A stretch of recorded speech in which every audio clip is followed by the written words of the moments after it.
welcome to another episode of Motors and Meats. Yes, I finally got my new 911, and as you can tell by the huge grin on my face, I am ecstatic. It's a 2009 Carrera S. It's basalt black with sand beige interior. It's a PDK. It has this steering wheel with the weird buttons on it, but don't worry, I already got another steering wheel with paddles on it so I can shift the right way, because this is wrong and this just looks weird and it feels weird, and I keep trying to use them but I keep accidentally downshifting with the other side, because I'm like downshift over here and then upshift over here, but I'm moving in the same direction, so I'm still just downshifting. It's got 112,000 miles on it. No big deal. It still, everything works. I've done launch control, which is so much freaking fun.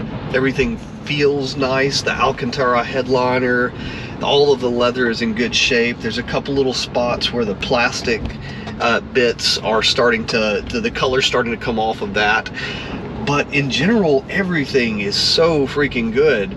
Now, my last car, my 996, it had 105,000 miles on it whenever I bought it, and used it for almost 4 years and put 65,000 miles on it in that amount of time. And it was also in really good shape for the miles.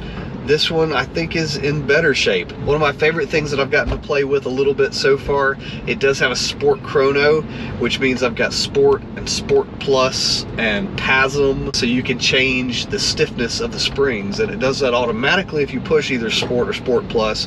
I know I've read that a lot of people like to push the sport button and then turn off the stiffer suspension, so you get the really quick throttle response and the quick shifts, but you get the softer ride for, you know, playing around on the highway.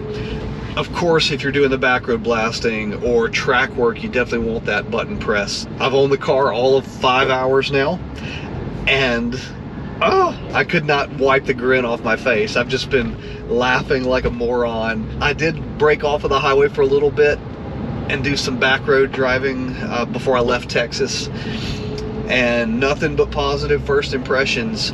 I hear people talk about how the PDK in the 997.2 is nowhere near as good as in the 991s. I can't tell anything at all wrong with this. It seems like instant shifting whenever I flip the button. I can't wait to flip those paddles. That's going to make everything better, to flick the paddles. But everything feels instant.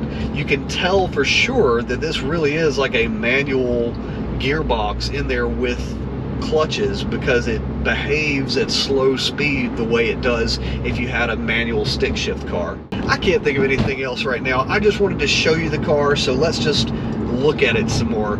Thanks so much for watching. Subscribe if you haven't already, and stay tuned for more fun stuff about the new 997.2.